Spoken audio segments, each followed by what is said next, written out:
لا قوة إلا بالله العلي العظيم. حسبنا الله نعم الوكيل، نعم المولى ونعم النصير. بسم الله الرحمن الرحيم. الحمد لله رب العالمين بارئ الخلائق أجمعين، وهو أرحم الراحمين في موضع العفو والرحمة، وأشد المعاقبين في الشدة والنقمة. ثم الصلاة والسلام والتحية والإكرام على رسوله البشير النذير السراج المنير، مولانا ومولى الثقلين جد الحسنين أبي القاسم محمد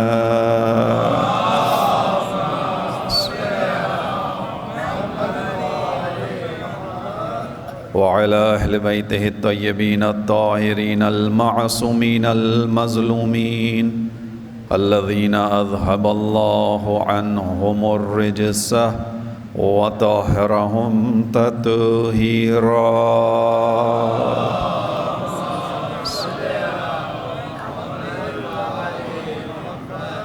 لا سيما قرة عين الرسول الزهراء البتول ومولانا صاحب العصر والزمان. أما بعد، قال الله الحكيم في كتابه الكريم: بسم الله الرحمن الرحيم.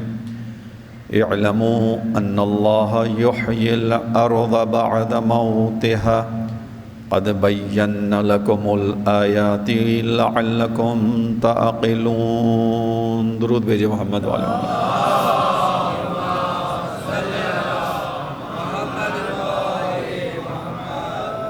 عزیزان محترم، سورہ مبارکہ حدید کی آیت نمبر 17، جس میں خداوند عالم نے ارشاد فرمایا کہ اعلموا، جان لو، آگاہ ہو جاؤ اس بات سے کہ ان اللہ، بے شک اللہ، یحیی الارض بعد موتها، زمین کو مرنے کے بعد، مردگی کے بعد پھر سے حیات عطا کرے گا. قد بینا لکم الآیات، اور ہم نے تمہارے لیے آیتوں کو کھول کر بیان کر دیا، مبین طریقے سے، واضح طریقے سے آیات کو بیان کیا. لعلکم تعقلون، تاکہ تم اس میں غور و فکر کرو، شاید کہ تم اس میں غور و فکر کرو. کل آپ کے سامنے اس سلسلہ کلام کو اسی مناسبت سے شروع کیا کہ قرآن میں خداوند عالم نے ہم انسانوں، مخصوصاً مومنوں کے لیے غور و فکر، تدبر کے لیے بہت سی چیزوں کو رکھا. پورے کا پورا قرآن کریم ہی خداوند عالم نے غور، فکر، تدبر، سوچنے کے لیے نازل کیا ہے. یقیناً قرآن کریم پڑھنے کے نتیجے میں انسان کو کچھ اجر میسر آتا ہے، جس کو ہم ثواب کے نام سے جانتے ہیں. لیکن حقیقت میں قرآن کریم کو خداوند عالم نے ثواب کی کتاب نہیں بنایا، ہدایت کی کتاب بنایا. خداوند عالم نے اس قرآن کریم کو نازل کر کے ہم سے چاہا کہ ہم اس کی ہدایت کے سائے میں اپنی زندگی مرتب کریں. ذالک الکتاب لا ریب فیہ، یہ وہ کتاب ہے جس میں کوئی شک نہیں. ھدی للمتقین، اور اس کتاب کا کام متقیوں کو، صاحبان تقوی کو ہدایت کرنا ہے. بس قرآن کریم سے جہاں کہیں بھی کوئی ہدایت حاصل کرتا ہے وہ حزب اللہ ہوتا ہے، اور جہاں کہیں بھی قرآن کریم کو ہدایت سے ہٹ کر فقط حفظ کی خاطر، توجہ سے سنیے گا، فقط حفظ کی خاطر کوئی حفظ کرتا ہے تو وہاں انحراف آتا ہے. فقط حفظ کی خاطر، اگر اس سے ہدایت لینا مقصود نہ ہو. اس بات کو آپ کے سامنے بیان نہیں کر رہا اگر میرے پیش نظر کربلا میں لشکر یزید میں حفاظ نہ ہوتے. لشکر یزید میں بہت سے حافظ تھے، لیکن ان کے حفظ کا مقصد کیا تھا؟ فقط حفظ کرنا. جن آیات کو انہوں نے حفظ کیا تھا، جس قرآن صامت کی آیات کو انہوں نے حفظ کیا تھا، یہ سمجھ ہی نہیں پائے کہ اس قرآن صامت کی ہدایت کے سائے میں قرآن ناطق کا ساتھ دینا ضروری ہے. لہذا انہوں نے قرآن صامت کی آیات کو حفظ کیا اور قرآن ناطق کے مقابلے میں شمشیر و سنا لے کر آ گئے. بس توجہ کیجئے گا، خداوند عالم نے اس قرآن کریم کو ہدایت کے لیے بھیجا، غور و فکر کے لیے نازل کیا. یہ اس کی مہربانی ہے کہ جب ہم اور آپ قرآن کے ساتھ بیٹھتے ہیں تو روایات میں ایسے بیان ہوا کہ چند چیزیں جن کو فقط دیکھنا بھی عبادت ہے، اور یقیناً یہ جو چند چیزوں کو دیکھنا عبادت ہے، ان چیزوں کی عظمت کی وجہ سے بھی ہے اور وجوہات بھی ہیں اس کی۔ ایک وجہ یہ کہ کم سے کم انسان اسی وجہ سے کبھی اس کتاب کو ہاتھ میں اٹھا لے۔ تو چند چیزوں کو دیکھنا عبادت، ان میں سے ایک قرآن کریم ہے کہ جس کو انسان اگر کھول کر فقط دیکھے تو خدا اجر دیتا ہے، اور پڑھ لے تو نور علی نور ہے، اور سمجھ لے تو حقیقت قرآن پر عمل کر لے گا انسان۔ قرآن کو دیکھنا عبادت، ماں باپ کے چہرے پر محبت بھری نگاہ ڈالنا عبادت۔ لفظ محبت بھری نگاہ اس لیے کہا کہ بعض اوقات انسان اس مقام پر پہنچ جاتا ہے کہ ماں باپ کے چہرے پہ غضبناک نگاہ ڈالتا ہے۔ خدا ہم سب کو اس سے محفوظ رکھے۔ غضبناک نگاہ سے ماں باپ کو دیکھنے والا کبھی بھی سعادت تک نہیں پہنچ پائے گا۔ ماں باپ کے چہرے پر محبت بھری نگاہ ڈالنا عبادت، خانہ کعبہ کی سمت دیکھنا عبادت، اور علی ابن ابی طالب کے چہرے کو دیکھنا بھی عبادت۔ درود پڑھیے سے مل کے محمد والے محمد پر۔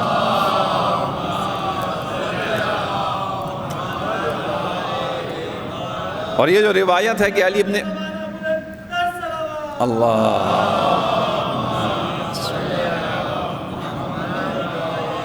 اور یہ روایت فقط ہمارے یہاں موجود نہیں ہے کہ امام علی کے چہرے کو دیکھنا عبادت ہے، بلکہ روایت ہے برادران اہل سنت کے یہاں بھی جناب عائشہ سے نقل ہوا کہ انہوں نے کہا میں نے ایک مرتبہ دیکھا میرے بابا جان علی مرتضیٰ کو مسلسل دیکھے جا رہے ہیں۔ میں نے اپنے بابا سے پوچھا اس طرح سے علی کو دیکھنے کا کیا ہدف ہے، کیا مقصد ہے، کیوں علی کو مسلسل آپ جس کو ہم اردو میں کہتے ہیں ٹکٹکی باندھ کے دیکھ رہے ہیں؟ تو انہوں نے وہاں یہی حدیث رسول نقل کی تھی کہ میری بیٹی کیا تم نے رسول سے سنا نہیں ہے کہ النظر علی وجہ علی بن ابی طالب عبادہ، علی کے چہرے پہ نگاہ ڈالنا عبادت ہے۔ یہ وہ حدیث ہے جو ہمارے یہاں بھی ہے، برادران اہل سنت کے یہاں بھی ہے۔ خداوند عالم نے چند چیزوں کے اندر اجر رکھا، ثواب رکھا، لیکن ہدایت۔ علی کے ساتھ بھی معاملہ یہی، امام علی کے ساتھ بھی معاملہ یہ کہ اگر امام علی علیہ السلام کے چہرے پہ نگاہ ڈالو عبادت ہے، تو حقیقت میں یہ عبادت کا ثواب اس لیے رکھا گیا کہ تم اسی عبادت کے ثواب کی خاطر آؤ اور پھر علی کے پیچھے پیچھے چلتے ہوئے ہدایت تک پہنچ جاؤ۔ راہ علی پر چلنا اصل کمال ہے۔ بس عزیزوں، جناب سیدہ سلام اللہ علیہا کی درود پڑھی سے مل کے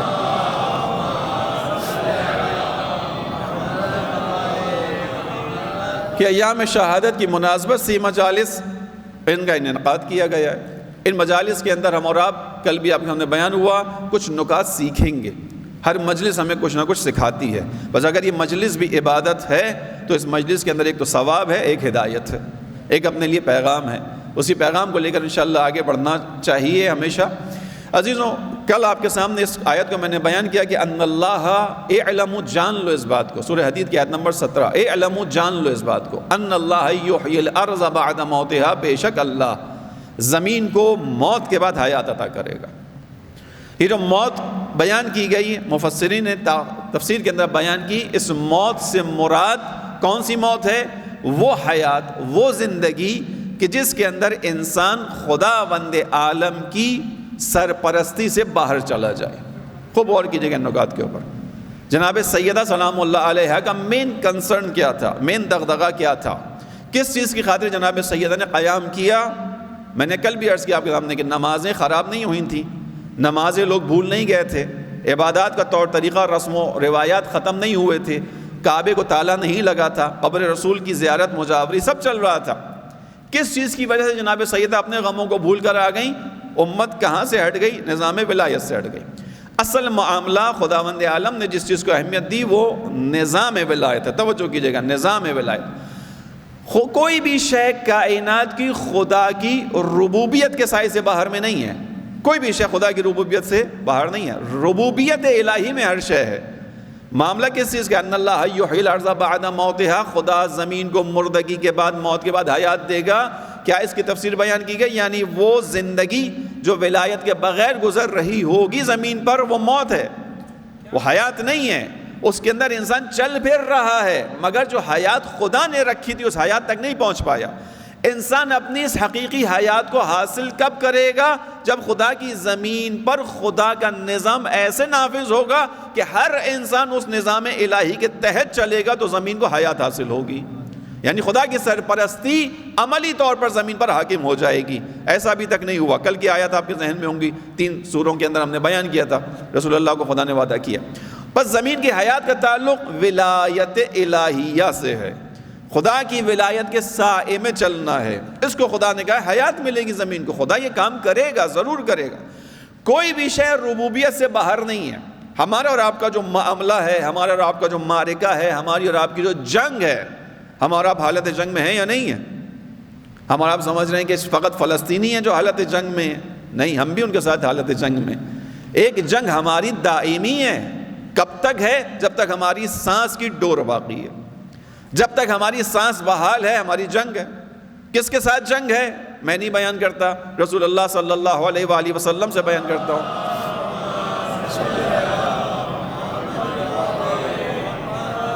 قوم واپس آئی, لشکر واپس آیا, جنگ کر کے آیا, تھکے ہارے لشکر والے, زخم کے نشان بدن کے اوپر, تلواروں کے نشان, نیزوں کے نشان لے کر زخمی حالت میں واپس آئے. رسول اللہ نے ان کا استقبال کیا, کہا قضوا مرحبا بقوم قضوا جہاد الاصغر, ویلکم اس قوم کو, خوش آمدید اس قوم کو جو چھوٹا جہاد کر کے آئی ہے.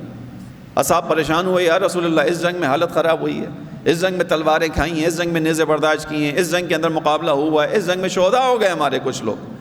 آپ فرماتے ہیں قضوا جہاد الاصغر, یہ چھوٹا جہاد ہے یا رسول اللہ. فقیل, کہا گیا یا رسول اللہ مل جہاد الاکبر, اے رسول اللہ پر جہاد اکبر کیا ہوگا, بڑی جنگ کیا ہوگی؟ رسول اللہ نے فرمایا وہ جنگ جو تمہارے اپنے نفسوں کے اندر ہے وہ بڑی جنگ ہے.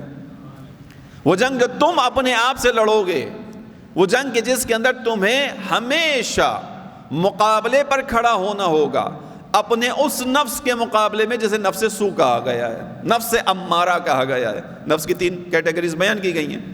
نفس امارہ کے ساتھ جو تمہاری لڑائی ہوگی اور تم اس کے اندر لڑو گے, میدان میں کھڑے ہوگے, یہ نفس کی لڑائی بڑی لڑائی ہے. اس کے اندر اگر کوئی کامیاب ہوگا تو کامیاب انسان ہوگا. بس توجہ کیجئے گا, یہ لڑائی تو مستقل ہے, ہمارا مستقل اس جنگ کے اندر ہے. لہذا خداوند عالم سے لڑائی کرنے والا جو شیطان ہے, جس نے مجھے اور آپ کو بہکانے کی قسم کھائی ہے, وہ بھی ربوبیت خدا کا منکر نہیں ہے. خوب غور کیجئے گا, اصل معاملہ کیا ہے اس دنیا کے اندر, پھر جنگ کیا ہے, پھر اس دنیا کا اصل جھگڑا ہے کیا؟ شیطان بھی ربوبیت الہی کا منکر نہیں ہے. جس وقت خداوند عالم نے ملائکۃ اللہ سے کہا آؤ سب سجدہ کرو اس آدم کو جس کو میں نے بنایا تاکہ اس کو زمین پر اپنی نمائندگی عطا کروں, اور جب اس میں روح پھونک دوں تو کیا کرنا؟ سجدہ کرنا. تمام فرشتوں نے دیکھا جب خداوند عالم نے آدم کے پیکر بے جان میں جان ڈالی, تمام کے تمام ملائکہ خدا کے امر کے تابع ہو کر اس پیکر بے جان سے جو جان آئی آدم کے اندر, اس کے سامنے سجدے میں گر گئے. الا ابلیس, سوائے ابلیس کے. ابلیس نے سجدہ نہیں کیا. ابا واستکبر, انکار کیا, استکبار کیا, تکبر میں چلا گیا. کس چیز سے تکبر میں چلا گیا؟ امر الہی سے. توجہ کیجئے گا, خدا کے امر سے اس نے استکبار کیا ہے, آدم سے نہیں, امر الہی سے استکبار کیا. اس نے انکار کیا. خداوند عالم نے اس کے انکار پہ پوچھا تو نے کیوں سجدہ نہیں کیا؟ کہا میں اس کو سجدہ کروں جسے تو نے خاک سے بنایا ہے. انا خیر منہ, میں اس سے بہتر ہوں, میں اس سے بہتر ہوں. کیوں بہتر ہوں؟ اس لیے کہ تو نے خلقتنی من نار وخلقتہ من طین, مجھے آگ سے بنایا ہے, اسے خاک سے بنایا ہے. اب اپنے طور پر خداوند عالم کو سمجھانے کی کوشش کر رہا ہے کہ آگ کی پراپرٹیز زیادہ اچھی ہوتی ہیں بنسبت خاک کے. اس کو کوئی بتائے کہ آگ بنانے والا بھی خداوند عالم ہے, خاک بنانے والا بھی خداوند عالم ہے. آگ کی خصوصیات اور پراپرٹیز کو رکھنے والا خداوند عالم ہے, خاک کی پراپرٹیز کو رکھنے والا خداوند عالم ہے. تو خداوند عالم کو کیا سکھانا چاہ رہا ہے؟ لیکن تکبر تھا کہ انا خیر منہ, میں اس سے بہتر ہوں, اس لیے کہ تو نے خلقتنی من نار خلقتہ من طین, اسے مٹی سے بنایا, مجھے آگ سے بنایا. مٹی فضیلت رکھتی ہے آگ کی, خاک کے اوپر انکار کر دیا. خدا نے کہا نکل جا رجیم, تو دھتکارا ہوا ہو گیا میری بارگاہ سے. اب جب اس کو دھتکار دیا گیا, خداوند عالم نے اسے اپنی بارگاہ سے نکال دیا. توجہ کیجئے گا, میں نے کیا کہا, کوئی بھی شے کائنات کے اندر حتی شیطان بھی ربوبیت الہی سے باہر نہیں ہے. اس پوری کائنات کا رب کون ہے؟ الحمدللہ رب العالمین. ہمیشہ اس بات کو ذہن میں رکھیے گا, الحمدللہ رب العالمین, جو تمام کائنات کا, جہانوں کا پالنے والا ہے, وہ ایک ہی ہے. ربوبیت کا دائرہ اسی کا ہے, چاہے کافر ہو, بت پرست ہو, مشرک ہو, مومن ہو. کوئی بھی اس کی ربوبیت کے دائرے سے باہر نہیں، حتیٰ شیطان. اور شیطان نے اس ربوبیت کا اقرار بھی کیا. جب خدا نے کہا کہ نکل جا یہاں سے، میں نے تجھے دھتکار دیا ہے، اس نے خدا سے 2 تقاضے رکھے. خداوند عالم سے اس نے ایک تقاضا رکھا، ایک چیلنج کیا. ان دونوں کے اندر اس نے خدا کی ربوبیت کا اقرار کیا. پہلا تقاضا اس نے کیا خدا نے جب کہا نکل جا، تجھے دھتکار دیا میں نے، تو رجیم قرار پایا، تیرے پر میری لعنت برسے گی قیامت تک.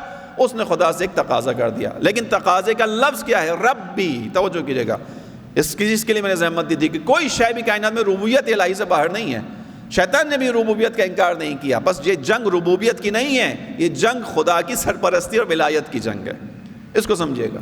شیطان ہی نے معاملہ خراب کیا ہے، جنگ کا آغاز وہیں سے ہوا ہے. لہٰذا اب جو جنگ کی بنیاد ہے اس کو سمجھ لیجیے آج بس اچھی طریقے سے، تاکہ جناب سیدہ کا قیام سمجھ میں آ جائے. اس نے وہاں پر خدا سے تقاضا کیا، کیا کہے کہ ربی فانظرنی الی یوم یبعثون، اے میرے پروردگار مجھے قیامت تک کی مہلت دے دے. کیا کہہ کر اس نے خدا کو مخاطب قرار دیا؟ ربی. انکار نہیں کر رہا، سجدے سے انکار کر دیا، سجدہ نہیں کیا، آدم کو قبول نہیں کیا، لیکن خدا کی ربوبیت کا منکر نہیں ہوا. ربی فانظرنی الی یوم یبعثون، اے میرے پروردگار مجھے قیامت تک کی مہلت دے دے. قال فإنک من المنظرین، خدا نے کہا تجھے مہلت دے دی گئی ہے. الی وقت یوم معلوم، کب تک کے لیے؟ خاص معلوم وقت تک کے لیے. اب اس کی تفسیریں بہت ساری ہیں، یعنی 2-3 تفاسیر ہیں اس کے اندر.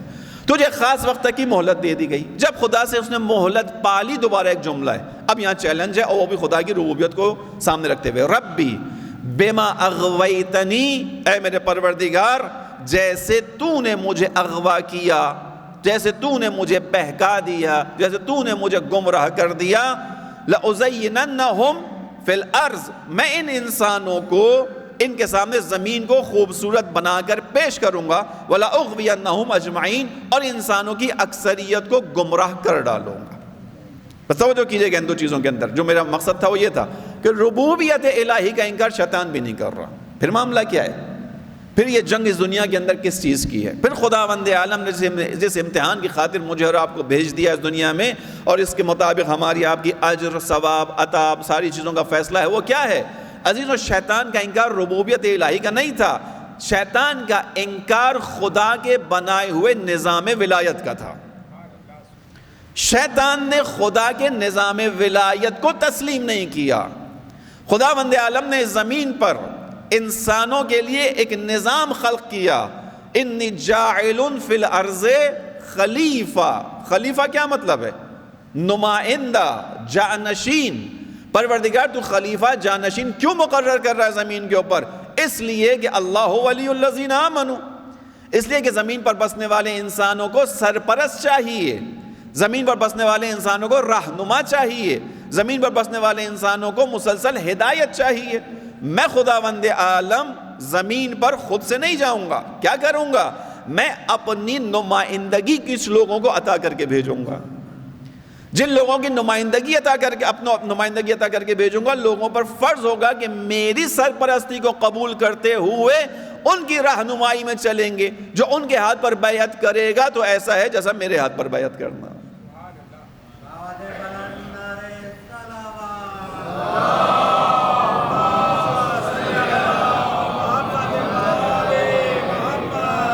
بس انشاءاللہ تب متوجہ ہوئے آپ لوگ کہ اصل معاملہ کس چیز کا ہے؟ نظام ولایت کا انکار ہے. شیطان نے نظام ولایت کا انکار کیا. شیطان نے ربوبیت کا انکار نہیں کیا. خدا کے خدا ہونے کا انکار نہیں کر سکتا، خدا کے الہ ہونے کا انکار نہیں کر سکتا. اس دنیا کے اندر جو نظام ولایت ہے اس کا انکار کیا. بس یہ اصل معاملہ ہے، یہ اصل چیز ہے. خداوند عالم نے اسی لیے اس معاملے کو اتنی حساسیت دی، اتنا اہم بنایا کہ رسول اللہ کی تمام زحمتوں کو ایک طرف رکھ کر کہا اگر یہ کام نہ کیا تو کچھ بھی نہیں کیا. تمام زحمت ایک طرف. رسول اللہ جیسی شخصیت جن کو خدا معراج عطا فرمائے، ان جیسی شخصیت کو واضح طور پر پیغام دیا اگر یہ نہ کیا فَإِن لَمْ تَفْعَلْ فَمَا بَلَّغْتَ رِسَالَتَهُ، اے حبیب اگر یہ انجام نہ پایا تو کچھ بھی انجام نہ پایا. اور اسی چیز کے اوپر خداوند عالم نے جب رسول اللہ نے یوم غدیر پر، غدیر خم کے اندر معین کیا، ولی خدا کو متعین کیا، آنکھوں کے سامنے دکھا دیا، تب خداوند عالم نے دین کے کامل ہونے کی سند کو نازل کیا. جب خدا نے کہا الیوم اکملت لکم دینکم واتممت علیکم نعمتی ورضیت لکم الاسلام دینا، آج کے دن کہ جب عنوان ولی واضح ہو چکا، شخص سے ولی واضح ہو چکا، یعنی اب جب تمہارے پاس اس ولی اور ولایت کے دائرے سے فرار کا راستہ بند ہو چکا، اب دین مکمل ہو گیا ہے۔ خدا نے اتنا اہتمام کیا اس ولایت کے لیے۔ بس جناب سیدہ سلام اللہ علیہا کا جو اصل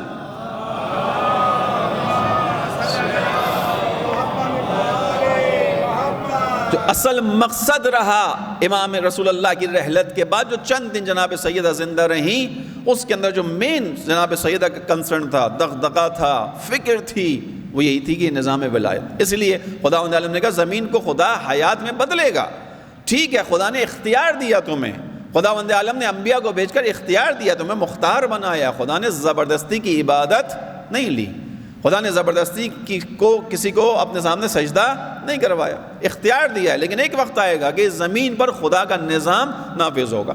جس وقت یہ خدا کا نظام نافذ ہوگا، حقیقت میں زندگی اپنے معنی کو پیدا کر پائے گی، حقیقت میں زندہ دنیا حیات تک اس وقت پہنچے گی جب یہ نظام الہی زمین پر نافذ ہوگا۔ درود پڑھی محمد والے محمد۔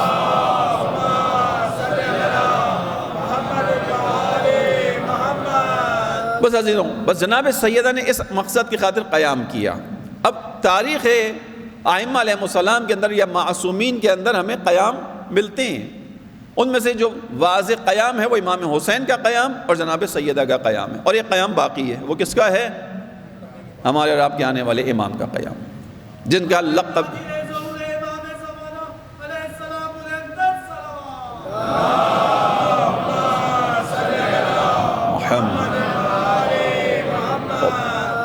امام حسین کے قیام میں اور جناب سیدہ کے قیام میں کچھ چیزیں ہیں، ایک دو نکات بیان کر دوں۔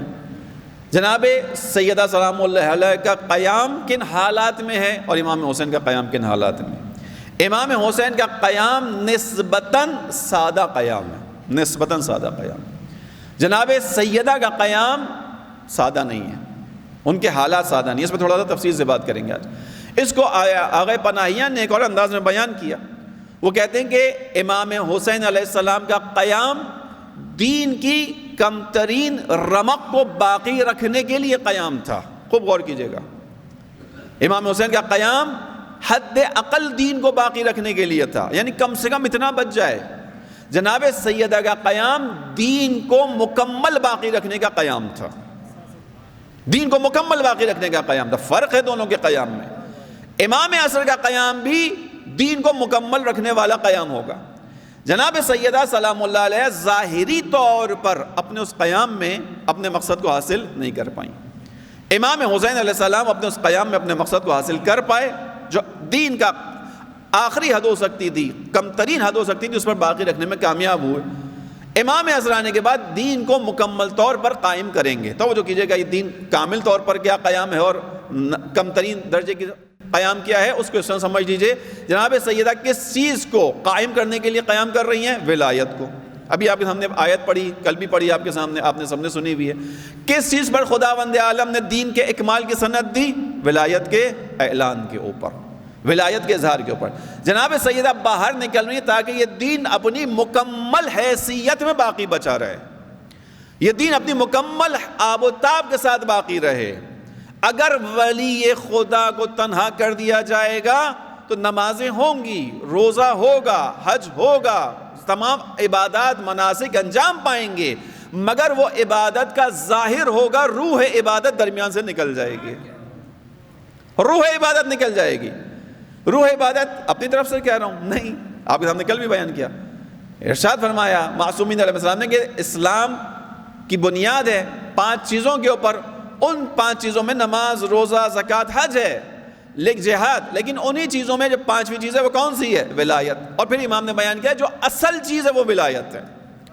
اگر ولایت باقی رہے گی تو باقی چیزیں باقی رہیں گی۔ ایک اور حدیث سن لیجیے، آج اس کا مفہوم بیان کر دیتا ہوں آپ کے سامنے۔ رسول اللہ صلی اللہ علیہ وآلہ وسلم نے ارشاد فرمایا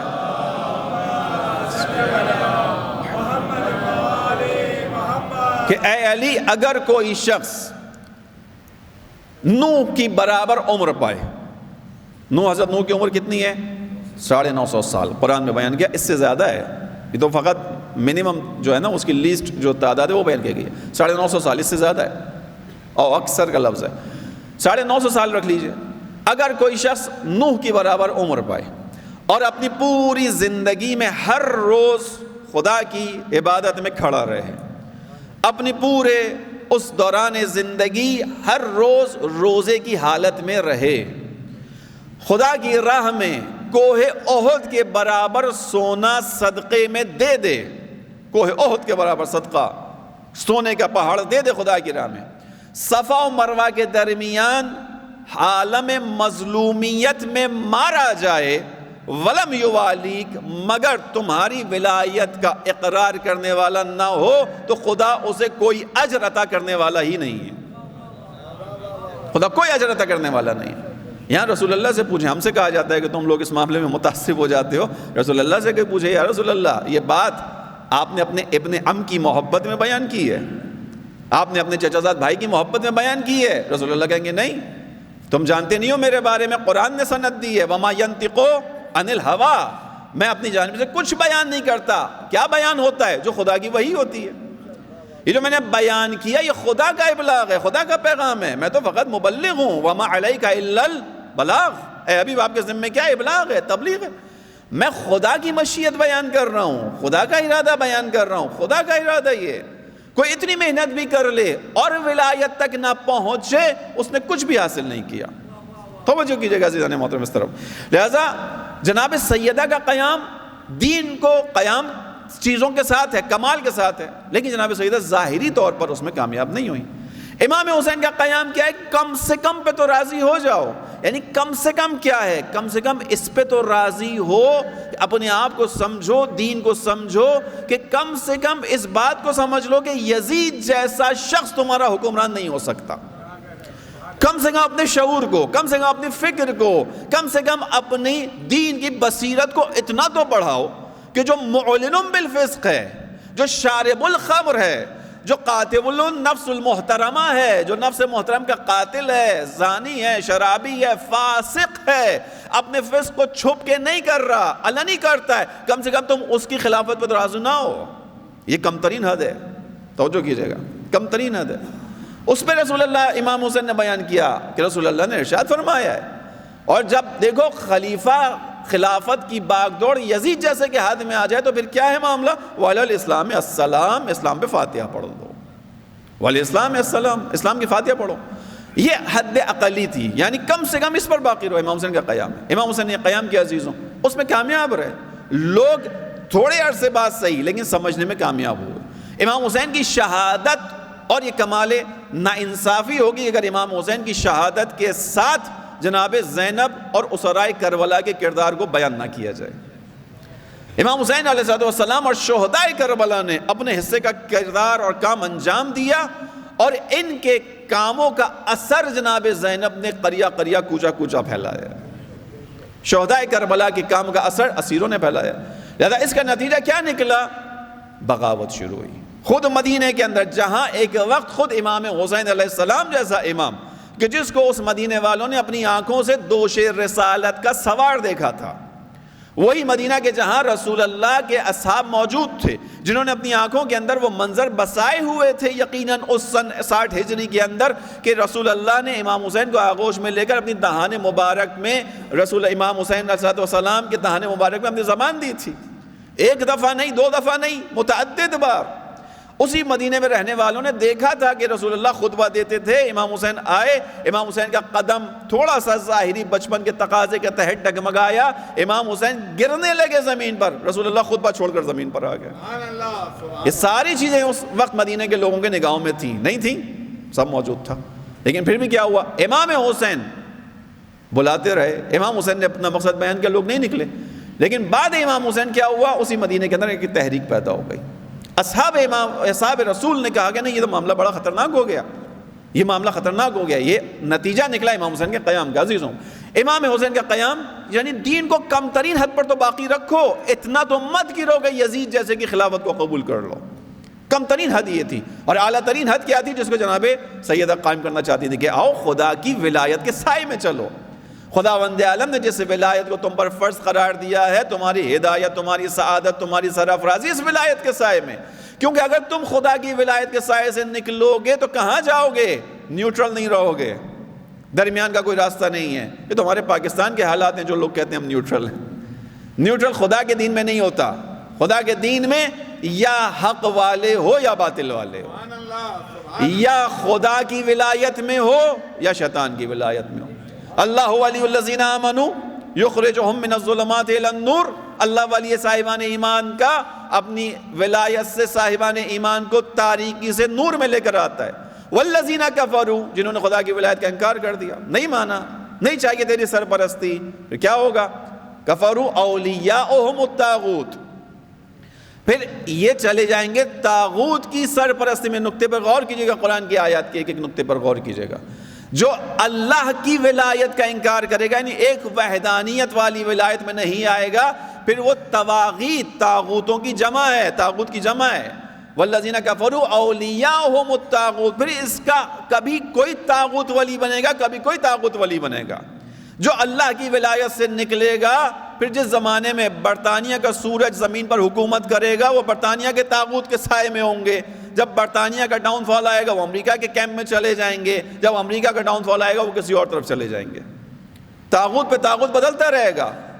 ان کی حکومت کے سائے میں انسان زندگی گزارتا رہے گا. کیوں؟ اللہ کی ولایت کا انکار کیا ہے، اللہ کی وحدانیت کے سائے میں چلنا تھا. بس عزیزوں توجہ کیجئے گا ان نکات کی جانب. خداوند عالم نے اس زمین کے اوپر یہ کام نافذ کرنا ہے. جناب سیدہ کا قیام اس چیز کے لیے تھا کہ انسان خدا کی ولایت کے سائے میں رہے. خدا کی ولایت کے سائے میں عزیزوں چلنے میں انسان کا فائدہ ہے کہ نقصان ہے؟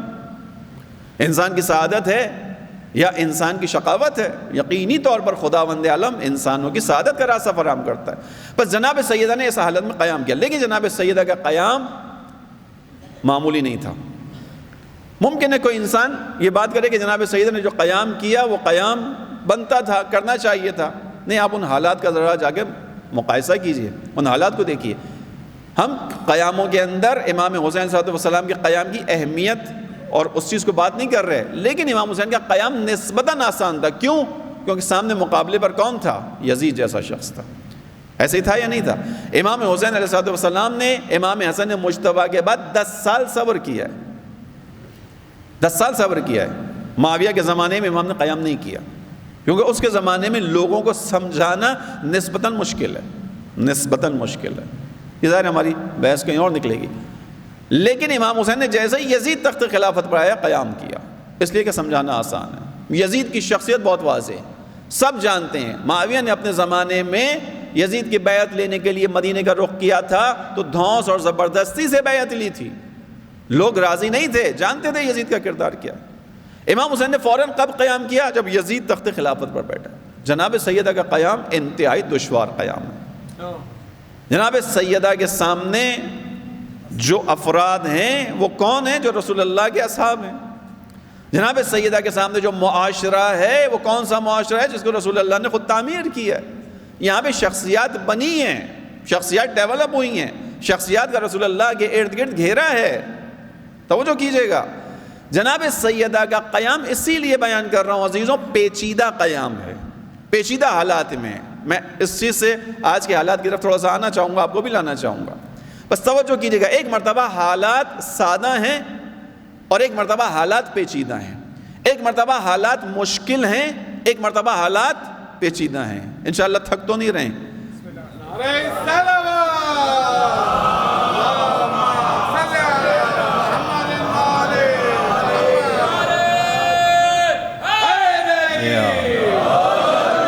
جزاک اللہ.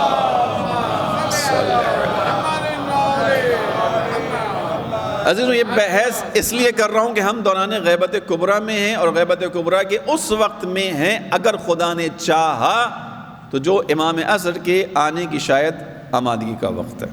وقت کا تعین کوئی بھی نہیں کر سکتا.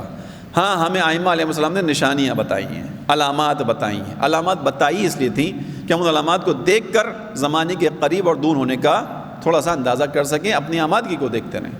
میں اسی لیے اس بحث کو آپ کے سامنے آج لے کر آیا ہوں. انشاءاللہ آئندہ آنے والے 3 دنوں میں اسی سے موضوع ہمارا لنک رہے گا اگر قید حیات میں رہے انشاءاللہ. عزیزوں جناب سیدہ کے حالات پیچیدہ حالات ہیں. اس کو میں فقط بیان کر دوں آپ کے سامنے ایک مثال کے ذریعے سے. رسول اللہ کے زمانے میں مشکل حالات ہیں، ٹھیک ہے. جہاں مشکل ہو وہاں انسان کو اپنی عقل استعمال کرنی ہوتی ہے، ٹھیک. لیکن عقل کا ایک اگلا مرحلہ بھی. ہر انسان عقل مند ہو سکتا ہے، لیکن عقل کا ایک اگلا مرحلہ ہے، اور اس اگلے مرحلے کی ضرورت انسان کو وہاں پڑتی ہے جہاں حالات پیچیدہ ہوں۔ وہ کون سا مرحلہ ہے؟ عقل سے اگلا مرحلہ بصیرت کا مرحلہ ہے، بصیرت کا مرحلہ۔ اس پہ انشاءاللہ چلیں گے، ابھی ساتھ چلیں گے۔ خداوند عالم نے اس کائنات کے اندر عقل کی چیزوں کو بکھیرا ہوا ہے۔ خدا نے کہا عقل استعمال کرو۔ عقل کہاں کام آتی ہے؟ جہاں مشکل حالات ہوں۔ بصیرت کہاں کام آتی ہے؟ جہاں پیچیدہ حالات ہوں۔ ابھی ایک آپ کے سامنے مثال رکھوں گا، انشاءاللہ بات اور واضح ہو کے آئے گی۔ رسول اللہ کے زمانے کے حالات مشکل ہیں۔ کیوں مشکل ہے؟ رسول اللہ نے اسلام کی دعوت دی، کفار مقابلے پہ کھڑے ہو گئے، بت پرستوں کی دکانداریاں ختم ہونا شروع ہوئیں، عرصے سے قائم ٹھیکیداری مکے کے اوپر ختم ہو گئی۔ طبیعی بات ہے یہاں پہ جھگڑا ہونا ہے، طبیعی بات ہے جو سردار ہیں جن کے غلام اس قابل نہیں تھے کہ وہ اپنے غلاموں کو کبھی اپنے ساتھ بٹھائیں، اسلام آ کر مساوات کی بات کر رہا ہے۔ اسلام آ کے کہتا ہے کہ جب نماز کے لیے صف لگے تو سب ایک صف میں کھڑے ہو جاؤ، یہ فرق چھوڑ دو کہ کون آقا ہے کون غلام۔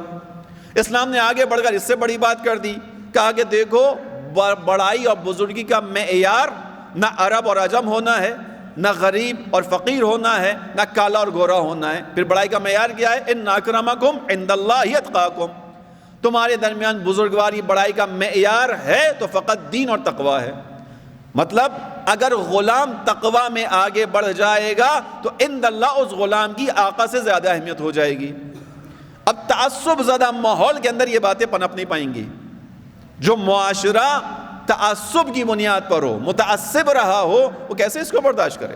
جو غلاموں کو انسان نہ سمجھتا ہو، آپ انسانوں کی برابری کی بات کر رہے ہیں۔ نتیجے میں جھگڑا ہونا تھا، نتیجے کے اندر لوگوں نے مقابلے پہ آنا تھا۔ خوب رسول اللہ کے مقابلے پر لوگ آئے۔ رسول اللہ نے جو دعوت دی وہ کس چیز کی دی؟ دیکھو میں جو بات کر رہا ہوں اس کو عقل سے سمجھو۔ کیا دعوت ہے رسول اللہ کی؟ کہا کہ یہ جو بت تم نے اپنے ہاتھوں سے بنائے ہیں، یہ بت تمہارے معبود نہیں ہو سکتے، یہ بت تمہارے نفع و نقصان کے مالک نہیں ہو سکتے۔ کیوں نہیں ہو سکتے؟ اس لیے کہ ان بتوں کی تکمیل اور تخلیق تمہارے ہاتھ میں ہے۔ تم ان بتوں کو بناتے ہو، تم جیسا چاہو اس بت کو بناؤ، ایسا ہی ہے۔ تم اس بت کو مکمل بنانا چاہو مکمل بناؤ، تم اس بت کو آدھا بنانا چاہو آدھا بنا دو، تم اس بت کو ناقص بنانا چاہو ناقص بنا دو، تم اس کا ایک ہاتھ لگاؤ ایک ہاتھ نہ لگاؤ، یہ تمہیں پلٹ کر کہہ نہیں سکتا کہ ایک ہاتھ کیوں لگایا دوسرا بھی لگاؤ۔ ایسا ہی ہے نا، اگر کہنے کی صلاحیت ہوتی تو بت نہ ہوتا۔ بت کا مطلب ہی ہے جس کے اندر کوئی حس حرکت جان کچھ بھی نہیں ہے۔ ایسا ہی ہے، رسول اللہ نے کہا آؤ عقل کے ذریعے سے آؤ۔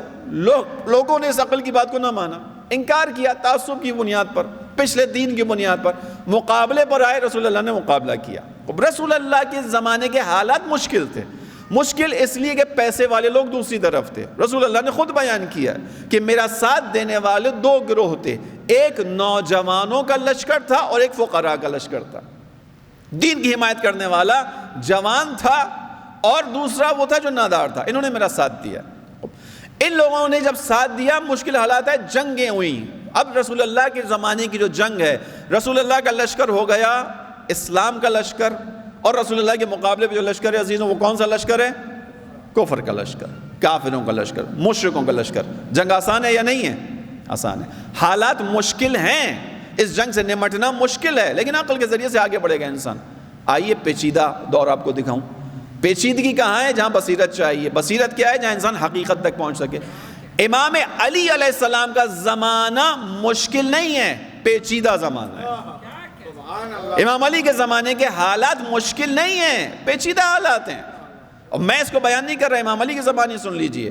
امام علی علیہ السلام نے 3 جنگیں لڑیں۔ کس کے خلاف لڑیں؟ کس کے خلاف لڑیں؟ مسلمانوں کے خلاف۔ ڈرے نہیں اس بات کو کرتے ہوئے؟ ایسا ہی ہے، 3 جنگیں میرے مولا کی ہیں، تینوں کی تینوں کس کے خلاف ہیں؟ مسلمانوں کے خلاف ہیں۔ پیچیدگی سمجھ میں آئی آپ کو تھوڑی سی؟ میں بھی آگے اور مثال کے طور پہ سمجھاتا ہوں آپ کو، مثال دے کر انشاءاللہ۔ درود پڑے گا محمد علی محمد۔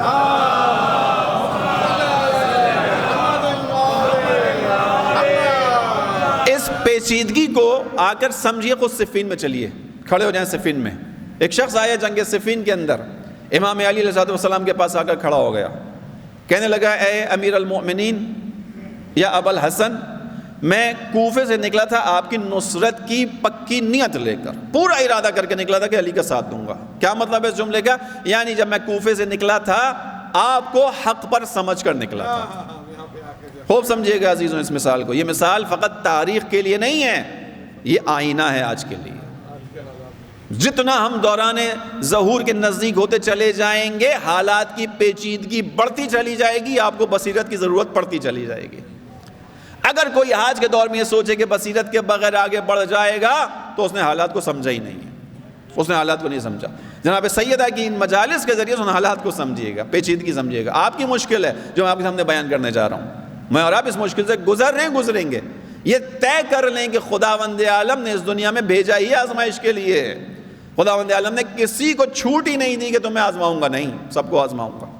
اب یہ فیصلہ خود کرو کہ اس آزمائش سے نکلو گے کیسے, اور اسی کے اوپر سارے معاملات ہیں. بس عزیزوں, امام علی کے پاس آیا, کہا علی میں مشکل میں پڑ گیا. میرے مولا نے پوچھا کیا مشکل ہے؟ کہا جب میں کوفے سے نکلا تھا پوری نیت کر کے نکلا تھا آپ کا ساتھ دوں گا, یعنی آپ کو حق پہ سمجھتا تھا, جو آپ کے مقابلے میں لشکر ہے اس کو حق پہ نہیں سمجھتا تھا. یہاں جب آیا ہوں مشکل میں پڑ گیا.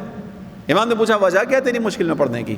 کہا وجہ یہ ہے کہ جب نماز کا وقت ہوا آپ کے لشکر میں بھی اذان دی گئی, سامنے والے لشکر میں بھی اذان دی گئی. آپ کے لشکر میں بھی نماز ہوئی, سامنے والے لشکر میں بھی نماز ہوئی. آپ کے لشکر میں بھی خداوند عالم کی گفتگو کلام, سامنے والے لشکر میں بھی خدا کی گفتگو اور کلام ہے. توجہ کیجیے گا, پیچیدگی ہے. امام علیہ السلام نے اس کی بات سنی. اس نے کہا اب میں تذبذب کا شکار ہو گیا ہوں, اب کیا کروں. یہ میں آپ کی طرف آؤں گا, توجہ رکھیے گا. آپ بہت سے لوگوں کا ذہن منتقل ہو گیا ہوگا میں کہاں لے جا رہا ہوں آپ کو. تذبذب کا شکار ہو گیا علی, ادھر بھی اذان ادھر بھی اذان, ادھر بھی رسول کا نام ادھر بھی رسول کا نام, ادھر بھی کلمہ ادھر بھی کلمہ, کیا کروں؟ یہ تو بہت مشکل حالات ہیں.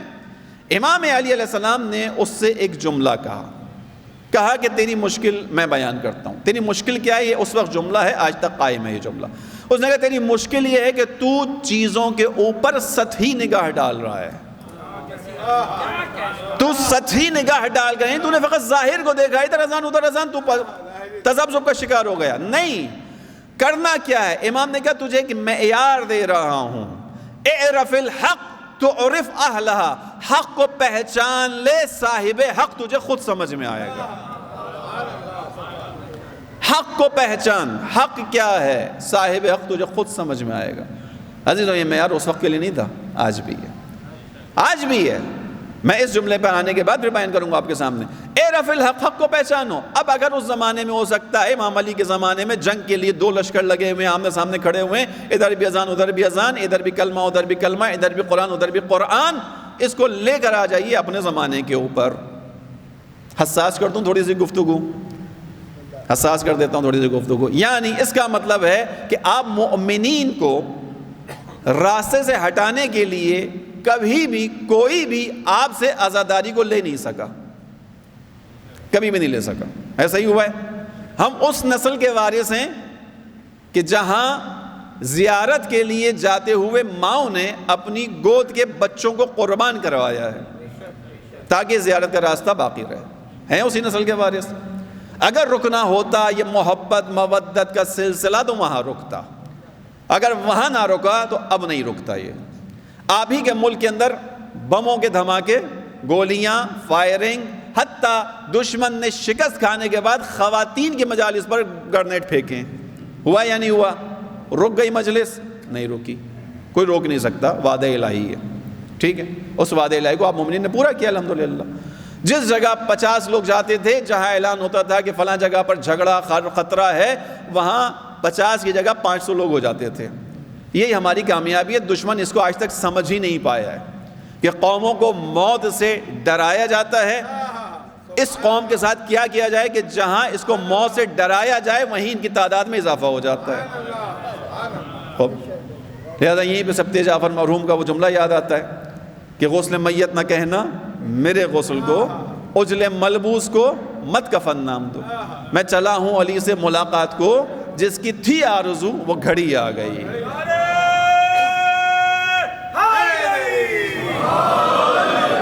خوب توجہ کیجئے گا. اب اللہ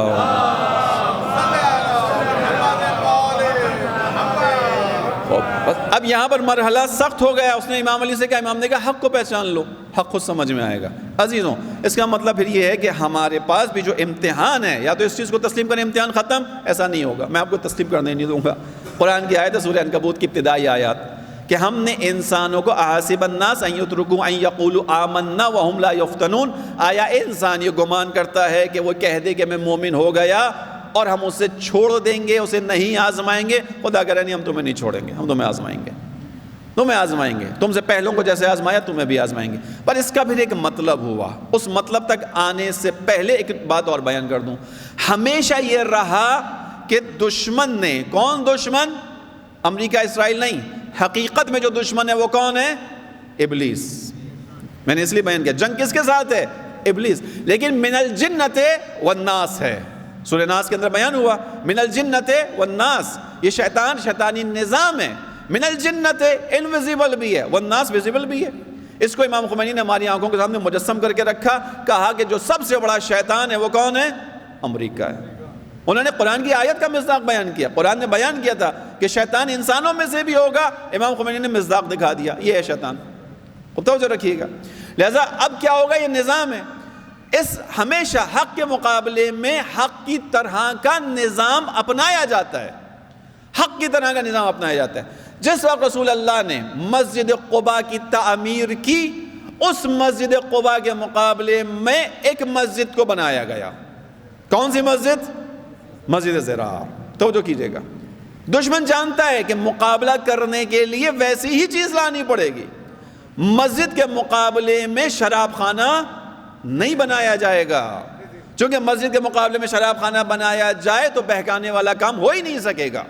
مسجد کے مقابلے میں مسجد بنائی جائے گی تو بہکایا جائے گا. خوب توجہ کیجئے, قرآن کی آیات ہیں آپ کے سامنے بیان کر رہا ہوں. مسجد قباء کے مقابلے میں مسجد ضرار بنی. خدا بندے, اب اس کا عنوان کیا؟ خود قرآن میں اس کا نام مسجد ہے. مسجد یعنی ظاہری شکل و صورت مسجد والی ہے. خدا کہہ رہا ہے والذین اتخذوا مسجدا ضرارا.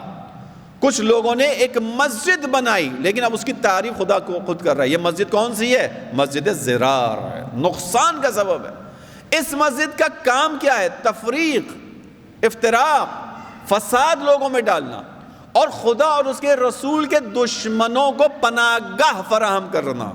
یہ اس مسجد کی خصوصیات ہیں. خدا وجہ کیجئے. اب اس مسجد کے بارے میں خدا رسول اللہ سے بیان فرماتا ہے لا تقم فیہ ابدا, اے میرے حبیب ہرگز اس مسجد میں اپنا قدم مت رکھنا. پروردگار, اس مسجد کا ظاہر تو مسجد جیسا ہے نہیں, یہ مسجد مسجد ضرار ہے. یہ نقصان کا سبب ہے. اس مسجد کو حقیقی مسجد کے مقابلے میں بنایا گیا. کیوں بنایا گیا؟ تاکہ تفرقہ ڈالا جائے, تاکہ اللہ اور اس کے رسول کے مقابلے کو یہاں سے کیا جا سکے, مسجد کی صورت میں کیا جا سکے. بات یہاں تک انشاءاللہ سمجھ میں آ گئی, کلیئر ہو گیا. قرآن کی آیت آپ کے سامنے پڑھ دی.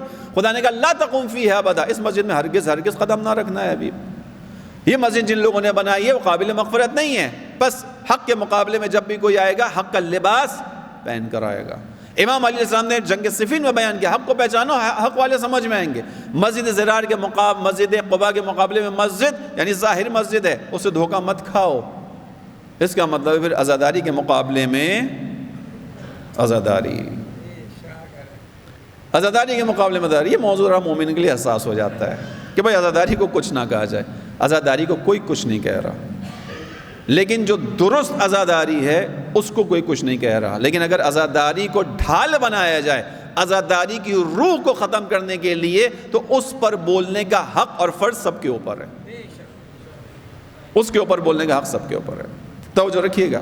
قرآن کے مقابلے میں, مسجد کے مقابلے میں, امام علی کے مقابلے میں, تو عزاداری کے مقابلے میں عزاداری کیوں نہیں آ سکتی؟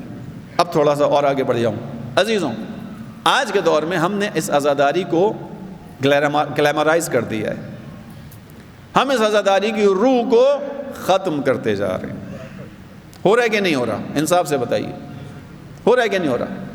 یہ عزاداری وہ ہے کہ جس کو امام خمینی جیسی شخصیت نے بیان کیا کہ آپ نے اتنا بڑا کام کر لیا.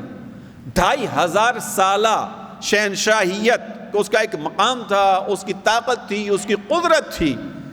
آپ نے کیا کیا؟ اس شہنشاہیت کو اٹھا کر کوڑے دان میں ڈال دیا, اس کو تاریخ کا حصہ بنا دیا.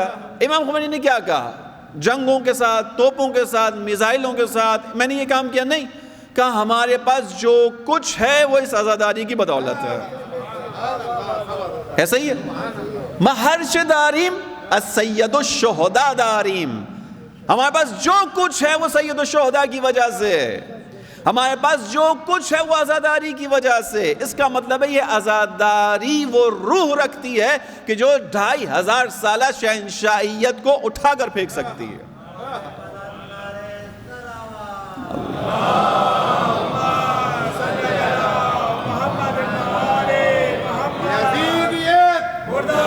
یزیدیت حسینیت حسینیت زندہ باد. نعرہ حیدری، یا نعرہ حیدری، یا نعرہ صلوات. اللہم صلی علی محمد. لیکن کون سی عزاداری؟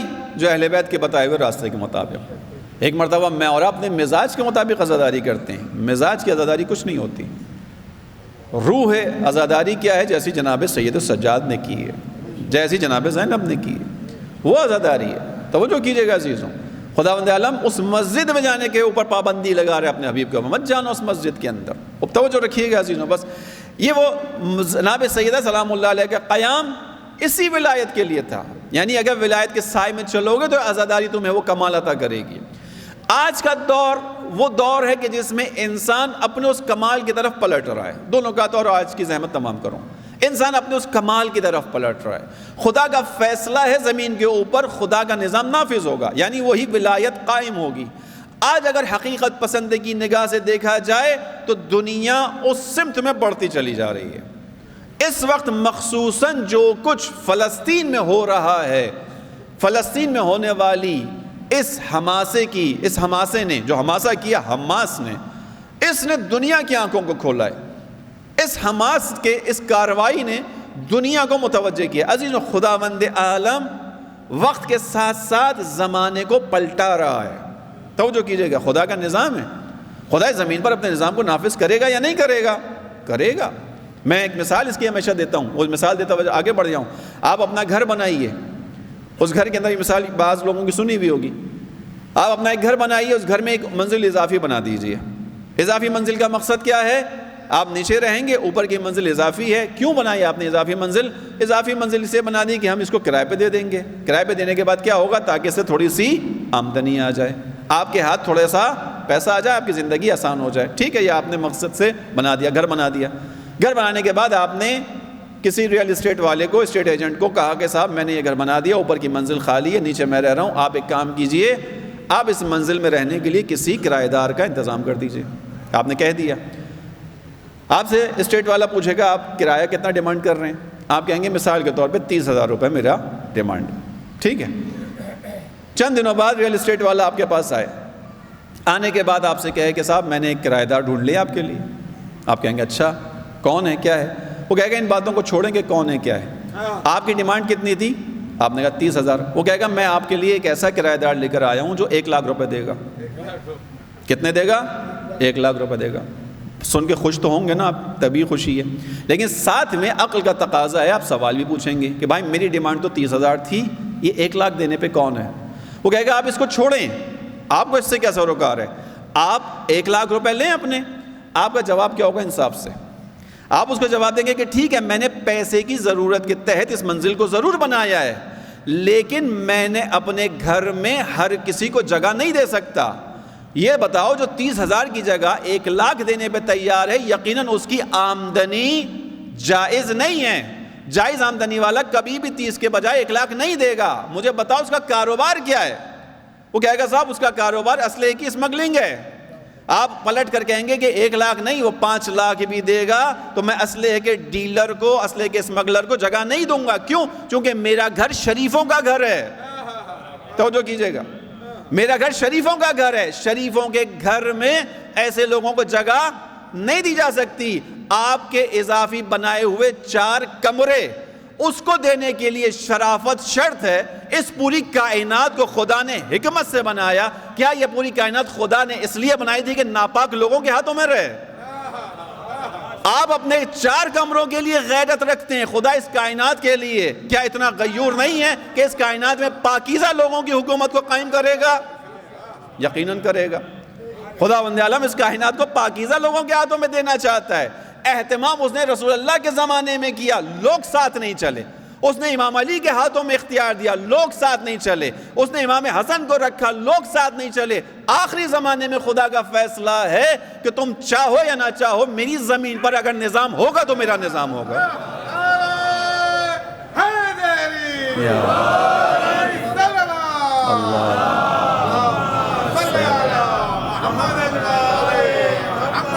یہ خدا کی غیرت کا تقاضا ہے۔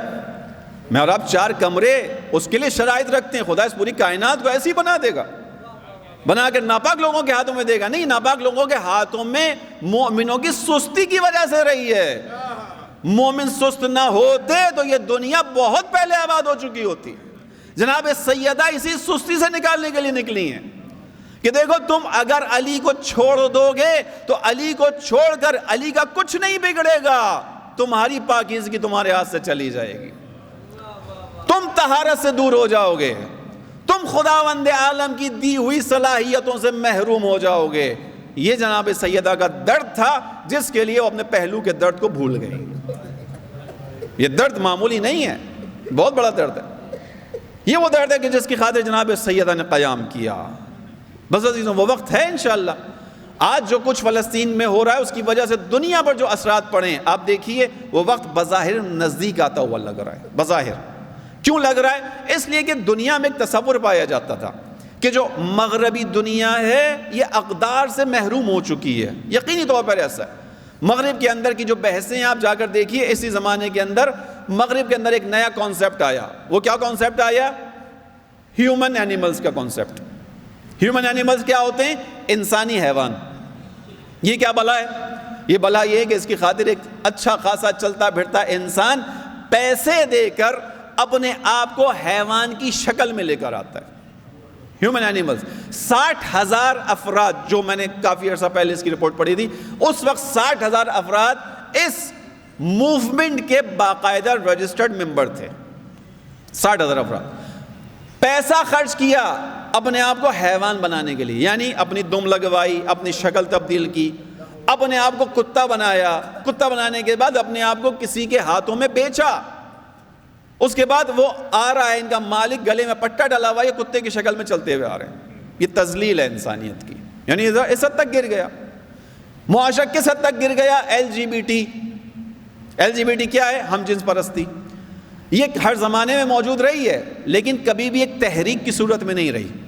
اس زمانے کی مصیبت کیا ہے؟ یہ ایک تحریک بن گئی ہے، باقاعدہ ایک موومنٹ ہے، باقاعدہ اس کو لیگلائز کیا گیا ہے۔ خوب یہ غرب کی جو ہے وہ تنزلی ہے، اس کے باوجود آپ جا کر دیکھیے، اس کے باوجود ابھی جو کچھ ہوا، حماس کی مظلومیت سامنے آئی، فلسطینیوں کی مظلومیت آئی، تو مسلمان معاشروں سے زیادہ ان لوگوں کی حمایت میں جو لوگ نکلے وہ مغرب میں نکلے۔ ہوا یا نہیں ہوا ایسا؟ ایسا ہی نا، میں اپنے موضوع سے متعلق ہی ہوں۔ اس کا مطلب یہ ہے کہ ابھی بھی انسانیت کے اندر عدل کی طلب موجود ہے۔ اس کا مطلب یہ اتنے بگاڑ کے باوجود انسان کے اندر عدل کا تقاضا موجود ہے۔ یہ مغرب کے لوگ نکلے کہ جو کچھ فلسطین میں ہو رہا ہے وہ ظلم ہو رہا ہے، اس کا مطلب ہے ظلم ستیزی، ظلم کے ساتھ مقابلہ، ظلم کو ناپسند کرنا انسان کی فطرت میں آج بھی شامل ہے اتنے بگاڑ کے باوجود۔ امام عصر کے آنے والے بنیادی نعروں میں ایک نعرہ کیا ہے؟ ہم نے اور آپ نے ہمیشہ جو حدیث سنی امام عصر کے حوالے سے وہ کیا ہے؟ وہ یہی ہے، یملأ الارض قسطا وعدلا بعد ما ملئت ظلما وجورا۔ امام آنے کے بعد دنیا کو عدل و انصاف سے ویسے بھر دیں گے جیسے وہ ظلم و ستم سے بھر چکی ہوگی۔ اس کا مطلب ہے کہ دنیا ظلم و ستم کو پسند نہیں کر رہی ہوگی جب امام عصر نعرہ لگائیں گے اور اس کو کر کے دکھائیں گے کہ عدل کیا ہوتا ہے، یہ دنیا آگے بڑھ کر امام کا استقبال کرے گی۔ اس کا مطلب ہوا کہ وقت آمادہ ہو رہا ہے۔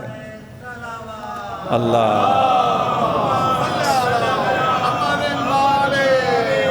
اس کا مطلب ہے حالات امید کی طرف لے کر جا رہے ہیں۔ اس مغرب کے ماحول کے اندر بھی جہاں فساد اپنے عروج پر ہے، تمام شیطان پرستی کے باقاعدہ ادارے موجود ہیں، شیطان پرستی باقاعدہ ایک مکتب ہے وہاں، اس کے باوجود یہ ہو رہا ہے۔ اس کا مطلب ہے انسان ابھی باقی ہے، اس کا مطلب ہے کہ امام کے آنے کا پھر راستہ فراہم ہو رہا ہے، اس لیے کہ مغرب کے اندر بھی کیا ہو رہا ہے؟ عدل کی طلب ہے، ظلم کے خلاف لوگ ہیں، ظلم کو پسند نہیں کر رہے۔ یہ ادھر ہوا، خداوند عالم نے مسلمانوں کے لیے خصوصاً شیعوں کے لیے کام کیا، مخصوصاً شیعوں کو امام کی طرف لانے کے لیے کیا کام کیا؟ چند سال پہلے 40 کا جو سلسلہ شروع ہوا یہ شیعوں کو متوجہ کرنے کے لیے تھا۔ میں نہیں کہہ رہا، اہل دل اہل عرفان اس چیز کو بیان کر رہے ہیں۔ جو 40 کا معاملہ شروع ہوا، اس 40 کے معاملے کے اندر آپ نے دیکھا ایک عجیب تحول آیا شیعت کے اندر۔ وہ عراق جو پسا ہوا تھا، جہاں پہ آج بھی لوگوں کے ساتھ مشکلات اور مسائل ہیں، ادھر انسان ایثار کی ان منزلوں پر پہنچ گیا کہ بچیاں اپنے جہیز کو اٹھا کر رکھ دیتی ہیں کہ اگلے سال یہ جہیز پہلے زائر حسین استعمال کرے گا، پھر ہم استعمال کریں گے۔ ہر جگہ 2 لوگ مہمان کے طور پر آ جائیں، لوگ پریشان ہوتے ہیں۔ اور 40 کے بعد جب موقب لگانے والے جب 18 محرم کا دن گزر جاتا ہے، موقب اٹھاتے ہیں تو اٹھانے کے بعد بیٹھ کے رو رہے ہوتے ہیں۔ کیوں رو رہے ہوتے ہیں؟ حسین کا زائر اب آنا بند ہو گیا ہے۔ ایثار، قربانی، دوسرے کو اپنے اوپر اہمیت دینا، دوسرے کو اپنے اوپر ترجیح دینا، یہ وہ صفات تھی جو اہل بیت علیہ السلام نے اپنے شیعوں سے ڈیمانڈ کی تھی۔ خداوند عالم نے 40 کے ذریعے سے شیعوں کو اس چیز کی تربیت دینا شروع کر دی۔ کرتے ہی نہیں کرتے یہ کام؟ انصاف حقیقت بھی یہی ہے، یعنی انچولی میں رہنے والے بہت سے افراد ممکن ابھی واٹر پمپ کی مارکیٹ میں جانا پڑ جائے تو یقینی طور پہ بہت سے افراد پیدل نہیں جاتے ہوں گے، اکثریت نہیں جاتی ہوگی، تکلف کیوں کروں، اکثریت نہیں جاتی ہوگی۔ یہاں سے واٹر پمپ جانے کے لیے بائک، گاڑی، چنگچی، رکشہ، ایسے ہی ہوتا ہوگا۔ لیکن آپ 40 میں کیا کرتے ہیں؟ نجف سے چلتے ہیں، کہاں جاتے ہیں؟ کربلا۔ اچھا، وہ آپ جس روڈ پہ چل رہے ہوتے ہیں وہ روڈ وہ نہیں ہوتا کہ جہاں ساتھ میں کوئی سواری نہ ہو، برابر سے روڈ چل رہا ہوتا ہے، گاڑیاں چل رہی ہوتی ہیں۔ بعض گاڑی والے ہارن بھی دے رہے ہوتے ہیں کیونکہ ان کی بھی خواہش ہوتی ہے کوئی ظاہر حسین انہیں بھی شرف بخش دے، تھوڑی دیر کے لیے صحیح آگے بیٹھ جائے۔ چلتی ہوئی گاڑیوں کے باوجود لوگ نہیں بیٹھتے، کیوں؟ کیونکہ ہم نے پیدل چلنا ہے۔ ایسا ہے یا نہیں ہے؟ وہ افراد جو اپنے گھر میں ذرا سا کام بھی نہیں کر سکتے، وہ وہاں امام حسین علیہ السلام کے زائروں کے لیے خاک کو اپنے ہاتھ سے صاف کرتے ہیں۔ یہ تربیت ہے، توجہ کیجیے گا۔ خدا نے شیعوں کی الگ سے تربیت اور پوری دنیا کی تربیت الگ ہے، ہو رہی ہے تربیت، یعنی آمادگی ہے۔ یہ وہ آمادگی کا زمانہ ہے، اس اعتبار سے میں نے آپ کے سامنے بیان کیا۔ بس وہ زمانہ کہ جس کے لیے جناب سیدہ نے قیام کیا، اس وقت یقیناً وہ زمانہ نہیں آ سکا۔ جناب سیدہ کا قیام کس چیز کے لیے تھا؟ مکمل دین کے لیے، یعنی ولایت کی حکومت۔ اب وہ وقت آ رہا ہے انشاءاللہ۔ میرے اور آپ کا ذمہ داری اس حکومت تک پہنچنے کے لیے تیزی کے ساتھ بڑھتی چلی جا رہی ہے۔ باقی گفتگو انشاءاللہ کل ہی سے سلسلہ جوڑیں گے، آگے بڑھائیں گے عزیزوں۔ وہ وقت خدا اور مجھے اور آپ کو نصیب کریں گے انشاءاللہ، ہم اور آپ جناب سیدہ کے آخری فرزند کو آتا ہوا دیکھیں، نہ فقط آتا ہوا دیکھیں بلکہ ہم اور آپ سبب بنیں کہ اس فرزند زہرا کے آنے میں جو رکاوٹ باقی رہ گئی اس رکاوٹ کو دور کر سکیں۔ اس چیز کو آپ مومنین دعائے افتتاحین ماہ رمضان میں پڑھتے ہیں، اللہم انا نرغب الیک فی دولت کریمہ تعز بها الاسلام واہلہ وتذل بها النفاق واہلہ وتجعلنا فیہا من الدعاة الی طاعتک۔ پروردگار میں رغبت رکھتا ہوں، انا نرغب الیک فی دولت کریمہ، میں رغبت رکھتا ہوں، چاہت رکھتا ہوں اس حکومت میں آنے کی جو کریمانہ حکومت ہے، جہاں عزت کے ساتھ سب کو سب کچھ میسر آئے گا، جس کے اندر تم منافقوں کو، مشرکوں کو، کافروں کو ذلیل کرے گا، مومنوں کو عزیز کرے گا۔ اور فقط اس حکومت میں آنے کی آرزو نہیں رکھتا، تجعلنا فیہا من الدعاة الی طاعتک والقادۃ الی سبیلک، خدایا میری آرزو یہ ہے کہ مجھے اس حکومت میں تو لوگوں کو بلانے والا قرار دے، قادۃ الی سبیلک یعنی تیرا راستہ دکھانے والے جو لوگ رہنمائی کرنے والے ہوں، مجھے ان لوگوں میں سے قرار دے کہ اس راستے کا پرچم میرے ہاتھ میں ہو، میرے پیچھے ایک لشکر چل رہا ہو۔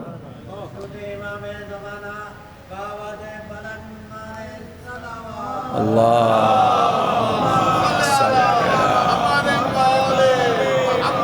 بس آخری نقطہ بیان کر دوں، یہ واقعی پرچم ہاتھ میں ہو سکتا ہے، کوئی بڑھ سکتا ہے اس طرح اس حکومت تک کہ جس میں وہ خود بھی آگے بڑھے، اپنے پیچھے لشکر بھی لے کر چلے۔ ہمیشہ مثال دیتا ہوں اور مثال دے کے مصائب پر آ گیا ہوں کہ اس چیز کو دیکھنے کے لیے یقیناً آپ کے اپنے اندر سے بہت ساری مثالیں نکل آئیں گی، مگر میں ایک مثال دیتا ہوں شیخ ابراہیم زکزکی کی۔ والقادۃ الی سبیلک، خدایا مجھے ان میں سے بنا دینا جو اس راستے کے قائد ہوں، یعنی اکیلے نہ پہنچے امام تک، اتنا حوصلہ بلند ہو کہ اپنے ساتھ لشکر لے کر آ سکے۔ وہ ایک اکیلا شخص جس نے 40 سال پہلے مکتب تشیع کی حقیقت کو پایا، مگر ان 40 سالوں میں اپنے کردار سے ایک پورا لشکر تیار کر دیا، اپنے 5 بیٹے اس راہ میں قربان کروا دیے، پیشانی پہ کوئی خم نہیں آیا۔ والقادۃ الی سبیلک کا راستہ ہے۔ بس توجہ کیجیے گا عزیزوں، وہ وقت انشاءاللہ نزدیک ہے۔ جناب سیدہ کی وہ خواہش انشاءاللہ مکمل ہونے کو آئی ہے کہ جس میں آخری فرزند ان کا ظاہر ہو کر دنیا پر حکومت کرے گا۔ عزیزوں، جناب سیدہ سلام اللہ علیہ کی عظمتیں اسی اعتبار سے جس کی عظمت ہو اس کی پھر مصیبت، اس کے اوپر آنے والی مشکل بھی بڑی ہوتی ہے۔ ہماری چونکہ وابستگی جناب سیدہ کے ساتھ ایسی ہے، اور خدا کا شکر ہے وابستگی ہے، ہم جتنا شکر ادا کریں ہم شکر ادا کر نہیں پائیں گے۔ جناب سیدہ کے ساتھ ہمارا آپ کا جڑ جانا یہ کوئی معمولی شے نہیں ہے۔ جناب سیدہ جیسی بعظمت ہستی کے ساتھ خدا نے ہمیں جوڑ دیا۔ یہ وابستگی اتنی شدید ہے ہماری۔ میں مرثیے میں بیٹھا ہوا تھا، میرے اطراف میں کچھ مومنین بیٹھے تھے۔ اب مرثیے کی شاعری کی اپنی خصوصیت ہے، شاعر اپنی شاعری میں، مرثیہ نگار اپنے مرثیوں کے اندر منظر کشی کرتے ہیں۔ منظر کشی کی گئی، اس وقت کو بیان کیا گیا مرثیے کے اندر کہ جب جناب حسنین گھر میں تشریف لے کر آئے، اور آنے کے بعد ان کو نظر آیا کہ مادر گرامی نہیں ہے، وہ ماں جو ہمیشہ آغوش پھیلا کے کھڑی ہوتی تھی، وہ ماں موجود نہیں ہے۔ خادمہ گھر میں موجود ہے، بچوں کو آتا ہوا دیکھا، خادمہ نے آگے بڑھ کر کہا بچوں آؤ کھانا کھا لو۔ بچے کہتے ہیں کیسی بات کی ہے، ماں کھلائے گی تو کھائیں گے۔ یہ فقط منظر کشی تھی نا، لیکن میں لوگوں کو دیکھ رہا تھا کہ لوگوں کے اندر اس وابستگی کی وجہ سے شدت غم ہے، ایسے رو رہے تھے جیسے اس منظر کو کھڑے ہوئے دیکھ رہے ہیں۔ بخدا ایسا لگتا ہے کہ جیسے آنکھوں سے دیکھ رہے ہیں، کہ جیسے حسنین دروازہ کھول کر آئے، حسنین کی نگاہوں کے سامنے کا منظر خالی ہے، وہ دیکھ رہے ہیں ادھر ادھر، حسنین دیکھ رہے ہیں ماں کہاں ہے۔ اور جناب فضہ کہتی ہیں بچوں آؤ پہلے کھانا کھاؤ۔ ام ایمن کہتی ہیں آؤ بچے کھانا کھاؤ۔ وہ کہتے ہیں ہم نے ماں کے بغیر کبھی کھایا ہے؟ وہ بھی پلٹ کر جواب دیتی ہیں بچوں کیسے ماں کے ہاتھوں سے کھاؤ گے، اب وہ کھانا کھلانے والی نہیں بچی۔ خدا آپ کے گریے کو سلامت رکھے، اس وابستگی کو سمجھیے کس قدر گہرا ربط ہے آپ کا جناب سیدہ کے ساتھ۔ یہ وقت منظر کشی ہوتی ہے، آپ ایسے روتے جیسے دیکھ رہے ہوں، اور ہم دیکھتے ہیں چشم تصور سے دیکھتے ہیں۔ بس آئیے اسی چشم تصور کے ساتھ چلیے علی کے گھر پہ۔ عزیزوں، وہ وقت آتا ہے، جناب مولا علی علیہ الصلوۃ والسلام بیان کرتے ہیں، کتاب اعمالی کے اندر یہ روایت ہے، میرا مولا بیان کرتا ہے کہ ہم رسول اللہ کے ساتھ آخری وقت میں بیٹھے ہوئے تھے۔ رسول اللہ نے اپنی آنکھوں کو کھولا، میں بیٹھا تھا، سیدہ بیٹھی تھی، حسین بیٹھے تھے، ہم سب بیٹھے ہوئے تھے۔ رسول اللہ نے آنکھوں کو کھولا، ہم سب پہ ایک نگاہ ڈالی اور رسول اللہ رونا شروع ہو گئے۔ میرا مولا بیان کر رہا ہے، اعمالی سے روایت ہے، رسول اللہ رونا شروع ہو گئے۔ میں نے آگے بڑھ کے پوچھا یا رسول اللہ اس گریے کا سبب کیا ہے، کیوں آپ اس وقت گریہ فرما رہے ہیں؟ رسول اللہ نے کہا علی میرا رونا اس ضربت کی وجہ سے ہے جو تمہارے سر پہ لگے گی۔ علی جو ضربت تمہارے سر پہ لگے گی، مجھے وہ ضربت اس کی وجہ سے رونا آ رہا ہے، وہ ضربت تمہارے داڑھی کو تمہارے خون سے خضاب کر دے گی۔ اور اس کے بعد رسول اللہ نے کہا علی میں اس تماچے کی وجہ سے رو رہا ہوں جو زہرا کو لگے گا۔ یا رسول اللہ ابھی آپ حیات ہیں، ابھی فاطمہ زہرا کو اذیت دی نہیں، آپ نے فقط تصور کیا، روک دیے۔ یا رسول اللہ سید سجاد کیسے برداشت کر رہے ہوں گے کہ چھوٹی سی سکینہ ہے تماچوں پر تماچے کھا رہی ہے، تازیانوں پہ تازیانے کھا رہی ہے، جھڑکیوں پر جھڑکیاں ہیں، اجرکم اللہ۔ بس رسول اللہ عزیز ان مصیبتوں کو ابھی آئی نہیں ہے یاد کر کے روئے۔ خدا جانے کون کون سی مصیبت رسول اللہ کو یاد آئی ہوگی، یقیناً جب تماچے کا تذکرہ رسول اللہ نے کیا تو وہ مصیبت بھی یاد آئی ہوگی کہ اسی زہرا کے پہلو پر دروازہ گرے گا، اسی زہرا کا پہلو شکستہ ہو جائے گا۔ عزیزو یہ مصائب پڑھے جاتے ہیں، ان مصائب کو آپ نے بارہا علماء و خطباء و ذاکرین سے سنا، مجھ سے بھی ایک بار بھی عنوان تبرک سن لیجئے۔ ایران کے اندر ایک مجلس ہو رہی ہے، ذاکر مصائب پڑھ رہا ہے، مصائب پڑھنے کے بعد اس نے یہی جملہ پڑھا، اے عزادارو جناب سیدہ کے پہلو پر دروازہ گرا، زہرا کی پسلیاں ٹوٹ گئیں، مصائب ختم ہوئے، مجلس ختم ہوئی، مگر ایک شخص کا گریہ نہ رکا۔ زیارت ہو گئی، یہ شخص بیٹھ کر گریہ کرتا رہا، روتا رہا، حتیٰ وہ عالم جس نے مصائب کا ٹکڑا پڑا اتر کر آیا، اس شخص کے پاس گیا، اس عزادار کے پاس گیا، کہا اے برادر مومن، مجھے معلوم ہے مصیبت بہت بڑی ہے یہ، مگر صبر کر، مجلس ختم ہو گئی، اپنے آپ کو تحمل سے کام لے۔ کہتا ہے آقا مجھ سے تحمل اس لیے نہیں ہو رہا کہ میں ہڈیوں کا ڈاکٹر ہوں، مجھے معلوم ہے یہ مصیبت کتنی بڑی مصیبت ہے۔ آقا آج کے دور میں بھی اگر پسلی ٹوٹ جائے اس کی تکلیف کو دور کرنا آسان نہیں ہے۔ آقا مجھ سے سنیے، پسلیاں باریک جھلیوں سے آپس میں جڑی ہوتی ہیں، باریک باریک ہڈیاں ہوتی ہیں، اب اگر پسلی ٹوٹ جائے، ٹوٹا ہوا حصہ جب دوسرے حصے پر آتا ہے تکلیف ہوتی ہے۔ ایسا انسان نہ اٹھ سکتا ہے نہ بیٹھ سکتا ہے۔ اب آگے حسنین کے جملے کو سنیے، ہم نے اپنی ماں کو مسکراتے نہیں دیکھا، جس کو اٹھتے بیٹھتے ہوئے سانس لینے میں تکلیف ہو۔ اجرکم اللہ، بس یہی مصیبت میرے مولا کی زبانی سن لیجئے۔ میرا مولا کہتا ہے بعد میں نے زہرا کو رسول اللہ کے بعد کس حالت میں دیکھا، بعد ما زالت ابیہا معصبت الراس، میں نے رسول کے بعد زہرا کو ایسے دیکھا، سر پر ہمیشہ پٹی بندھی رہتی تھی، منحدت الرکن، ارے زہرا کو اس حالت میں دیکھا چلنے کی طاقت ختم ہو گئی تھی، سارت کل خیال، ارے زہرا ایک سوکھی ہوئی ٹہنی کی مانند ہوتی جا رہی تھی، باقیت العین، ہمیشہ زہرا کی آنکھوں میں آنسو رہتے تھے، کانت یغشا علیہ ساعت بعد ساعت، ہر لمحے بعد زہرا پر غشی طاری ہوتی تھی، ارے غش سے واقع ہوتا تھا بابا امت نے حضر رسالت۔